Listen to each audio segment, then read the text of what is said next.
Isn't it interesting how some people avoid eye contact with others, yet instantly light up the moment they see a dog? One minute they're reserved, the next they're crouched down, using playful voices and fully engaged. It might look like simple affection for animals, but there's something deeper behind it. Think about this. When was the last time someone looked at you without any judgment at all? That's what animals offer naturally.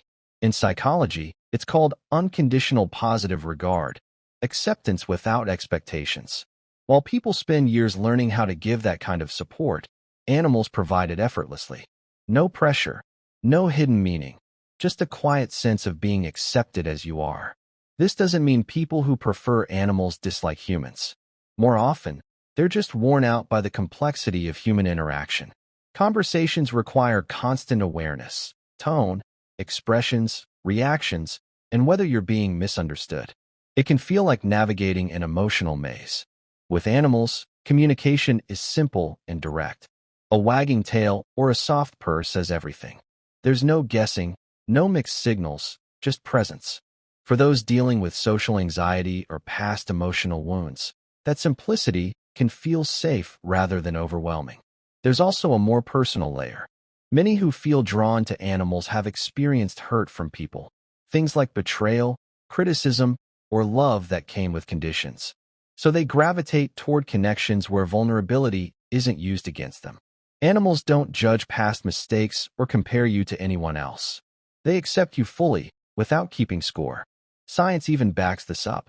Spending time with animals can lower stress hormones like cortisol and increase oxytocin, which is linked to bonding and calmness.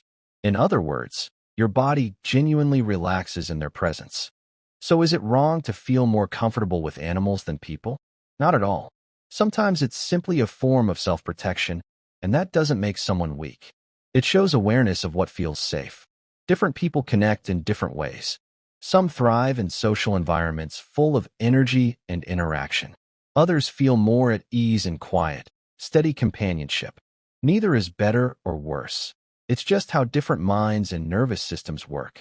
For some, the bond with an animal becomes one of the few places where they don't feel judged or pressured. It's a space where they can exist without explaining themselves. And maybe that isn't something to look down on. Maybe it's something meaningful. Animals don't fix everything, but they remind us of a simpler kind of connection, one without expectations, overthinking, or fear. The kind that exists before people learn to complicate relationships. So if someone seems distant with people but open around animals, don't assume something is wrong with them. They may have simply found a kind of peace that feels real to them.